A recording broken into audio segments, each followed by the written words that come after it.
हाय दोस्तों, मैं ब्रजेश कुमार आप सभी लोगों का अपने YouTube चैनल पर स्वागत करता हूं। दोस्तों, अगर आप हमारे चैनल पर नए हो तो इसे सब्सक्राइब करिए और बेल आइकन को प्रेस करिए, जिससे हमारे वीडियो की आने वाली नोटिफिकेशन आप सभी लोगों को मिल सके। दोस्तों, जैसा कि आप सभी लोगों को पता हो गया होगा कि जिनका एग्ज़ाम 28 दिसंबर को है, उनका एडमिट कार्ड डाउनलोड होने लगा है। तो उनके लिए तो अब कुछ समय बचा ही नहीं है, लेकिन जिनके लिए कुछ समय बचा हुआ है वो फास्ट रिवीजन करें और प्रैक्टिस सेटों को हल करते रहें, जिससे अपनी क्षमताओं को जांचते रहेंगे कि हाँ, हमारी तैयारी कहाँ तक हुई है। और कुछ नया पढ़ने का आप लोग प्रयास बिल्कुल भी न करें, यानी केवल आप रिवीजन पे ही ध्यान दीजिए। अगर नया चीज़ देखेंगे और याद करने की कोशिश करेंगे तो वो ऑटोमेटिक भूल जाएंगे आप लोग। तो आप केवल फास्ट रिवीजन करिए। और इस रिवीजन के श्रृंखला में हम लोग खाद्य पदार्थों से संबंधित टॉपिक को लेकर के चल रहे थे। इसके पहले हमने विटामिन, प्रोटीन, कार्बोहाइड्रेट, इन सभी के विषय में देख चुके हैं। आज हम लोग देखेंगे वसा और खनिज लवण को देखेंगे। यहाँ से दोस्तों प्रश्न बन चुका है एग्जाम में। जो प्रश्न बना है वहीं से हमने मेन टॉपिक को चुना है। और चलिए शुरू करते हैं और देखते हैं आखिर वसा, यानी दोस्तों वसा इंग्लिश में इसको बोलते हैं दोस्तों फैट। यानी फैट है क्या? तो यह दोस्तों ग्लिसरॉल एवं वसी अम्ल का एक एस्टर होता है। यानी वसा जो है वह ग्लिसरॉल एवं वसी अम्ल का एक एस्टर होता है। आगे देखते हैं, शरीर में इसका संश्लेषण माइटोकॉन्ड्रियम होता है। मोस्ट इंपॉर्टेंट है दोस्तों, शरीर में इसका संश्लेषण कहाँ होता है? तो दोस्तों माइटोकॉन्ड्रियम होता है। माइटोकॉन्ड्रिया किसे कहते हैं दोस्तों? कोशिका का पावर ग्रिड या पावर हाउस। मोस्ट इंपॉर्टेंट है दोस्तों, किसी जीव की जिसे बिजली के लिए पावर हाउस का प्रयोग होता है, वहीं से सारी बिजली सारे क्षेत्रों में पहुंचाई जाती है। वैसे ही शरीर में माइटोकॉन्ड्रिया का कार्य होता है दोस्तों कि उसे ऊर्जा का पावर ग्रिड कहते हैं, पावर हाउस कहते हैं। इसी का यानी सारी ऊर्जाओं को भेजने का कार्य यह माइटोकॉन्ड्रिया करता है। ओके, आगे देखते हैं। वसा दोस्तों एक वयस्क व्यक्ति को 20 से 30% ऊर्जा वसा से प्राप्त होती है। यानी ये दोस्तों कि वसा से कितना परसेंट मनुष्यों को या जीवों को ऊर्जा प्राप्त होती है? तो वो दोस्तों 20 से 30%। ओके, आगे देखते हैं।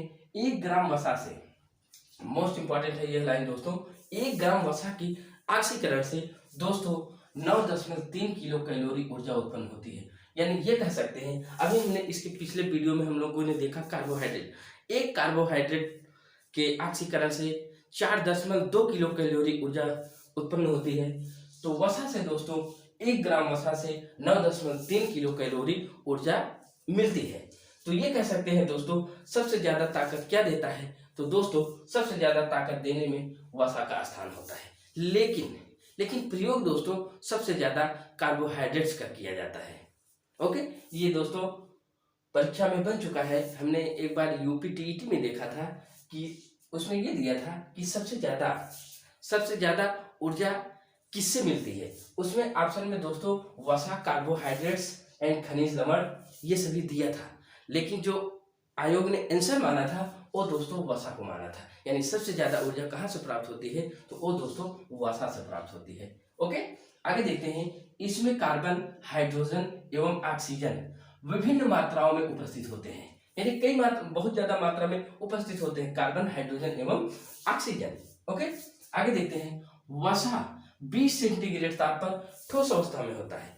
20 सेंटीग्रेड ताप में ठोस अवस्था में होता है। जैसे दोस्तों मान लीजिए मक्खन है, मक्खन गर्मियों में जैसे अगर 20 डिग्री सेंटीग्रेड तक टेम्परेचर है तो वह दोस्तों ठोस में होगा। अगर उससे ज्यादा हो गया तो वो द्रव अवस्था में हो जाएगा। द्रव अवस्था मतलब दोस्तों वह तेल के रूप में हो जाएगा। ओके, आगे देखते हैं। वसा अम्ल 2 प्रकार के होते हैं। पहला दोस्तों संतृप्त होता है। इसका जो उदाहरण है दोस्तों नारियल का तेल व ताड़ का तेल, इसे संतृप्त बोलते हैं, संतृप्त वसा। और दूसरा दोस्तों असंतृप्त वसा, यह मछली का तेल व वनस्पति तेल में मिलता है। मोस्ट इंपॉर्टेंट है, कभी कभी एग्जाम में ये भी पूछा है वसा कितने प्रकार के होते हैं? तो वह 2 प्रकार के होते हैं। यहाँ से ये भी प्रश्न बना है कि संतृप्त वसा के उदाहरण कौन से हैं और असंतृप्त वसा के कौन से उदाहरण हैं। हमने दोनों देख लिया दोस्तों। अब बात करते हैं वसा के कार्यों का। मोस्ट इंपॉर्टेंट है, वसा के कार्य आखिर शरीर में क्या क्या होता है। उसके विषय में देखते हैं। तो दोस्तों यह शरीर को ऊर्जा प्रदान करती है, पहला। अगला, विभिन्न अंगों में चोटों से बचाती है, यानी ऊर्जा तो प्रदान करती है और चोटों से भी बचाती है यह वसा।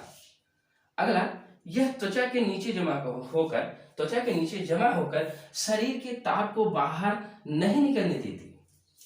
अब समझ लीजिए, यह त्वचा के नीचे जमा होकर शरीर के ताप को बाहर नहीं निकलने देती। दोस्तों गर्मियों में आप लोगों ने देखा होगा पसीना वगैरह जो निकलता है वो यही सब कारण होता है। आगे देखते हैं, यह खाद्य पदार्थों में स्वाद उत्पन्न करती है। जब आप लोग कोई खाद्य पदार्थ खाते हैं तो अगर वसा ना हो तो आपको वो स्वादहीन लगेगा। ओके, स्वादहीन बोले तो उदासीन, यानी जिसका पीएच मान कितना होता है दोस्तों, उदासीन का 7 होता है, यानी उसका कोई स्वाद नहीं होगा। और यह दोस्तों आहार को रुचिकर बनाती है, मोस्ट इंपॉर्टेंट था। आगे देखते हैं, यह प्रोटीन के स्थान पर शरीर को ऊर्जा प्रदान करती है, यानी प्रोटीन के स्थान पर यह शरीर को ऊर्जा प्रदान करती है।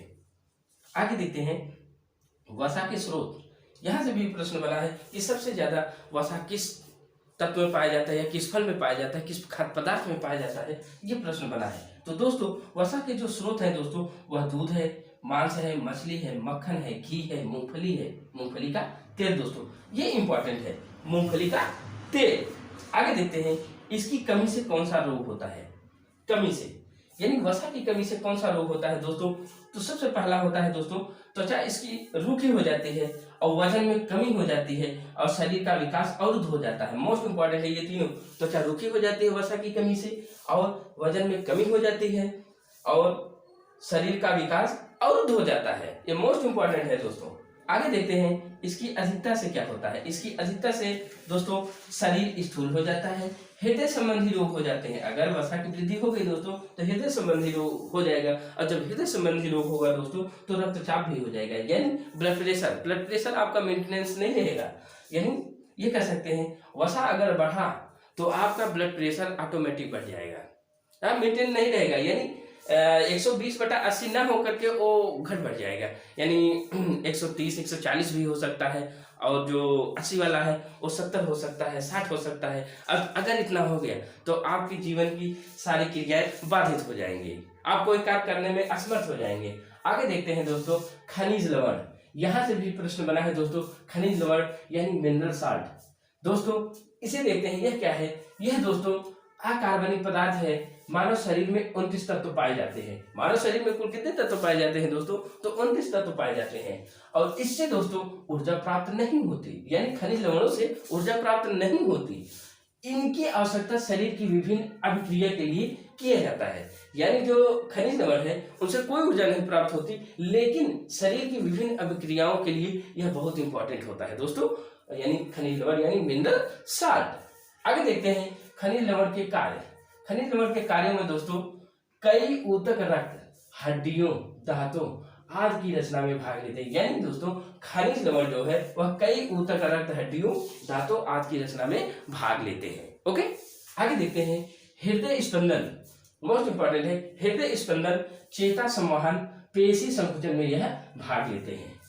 पहले ही बता दिया कि यह ऊर्जा नहीं देता, यह अभिक्रियाओं में, मनुष्य के शरीर में अभिक्रिया के लिए यह उत्तरदायी होता है, यानी खनिज लवण ना हो तो शरीर की विभिन्न अभिक्रिया बाधित हो जाएंगी। और देखते हैं दोस्तों आगे, मानव शरीर के लिए आवश्यक खनिज कौन कौन से वह खनिज हैं, उससे क्या होता है। तो दोस्तों पहला है सोडियम आप लोग जानते ही हैं, दूसरा है पोटेशियम, तीसरा है कैल्शियम दोस्तों आप लोग देखे होंगे, हड्डियों का जो निर्माण होता है, हड्डियों का जो निर्माण होता है वह कैल्शियम की ही वजह से होता है, यानी हड्डियों में पाए जाने वाला जो तत्व है कैल्शियम फास्फेट है, यानी हड्डी में मेन तत्व होता है दोस्तों कैल्शियम फास्फेट। अब जान लीजिए कैल्शियम की पूर्ति हम लोग कहाँ से करते हैं। कैल्शियम की पूर्ति या तो कैल्शियम की सिरप वगैरह से करते हैं, या कैल्शियम की गोली खा करके।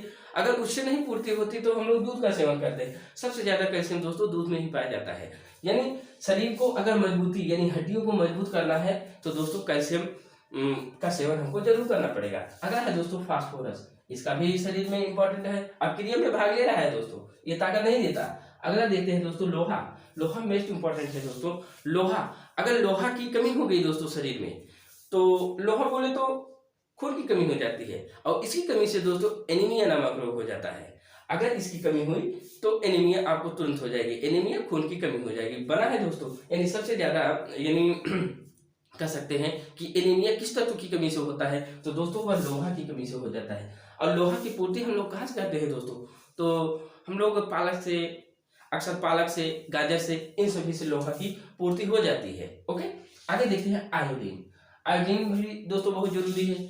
आयोडीन हम लोग अपने खाद्य पदार्थों में, खाना में डाल करके खाते हैं। अगर आयोडीन की कमी हो गई दोस्तों, आयोडीन की कमी होने से मनुष्य में घेंघा नामक रोग हो जाता है, यानी थायराइड ग्रंथि, जो गले की थायराइड ग्रंथि होती है वो फूल जाती है, और जो फूलने का जो मेन वजह है वो आयोडीन है। यानी आयोडीन की कमी से कौन सा रोग हो जाता है दोस्तों, तो वो घेंघा रोग हो जाता है। अब समझ लीजिए, ये ऊर्जा नहीं दे रहा है, लेकिन इसकी कमी से रोग हो जा रहा है। यानी अब क्रिया में इसका जो स्थान है मोस्ट इंपॉर्टेंट है, ये प्रश्न बन चुका है। आयोडीन की कमी से कौन सा रोग होता है, घेंघा नामक रोग हो जाता है। ओके, आगे देखते हैं जल। जल भी दोस्तों बहुत महत्वपूर्ण पार्ट है।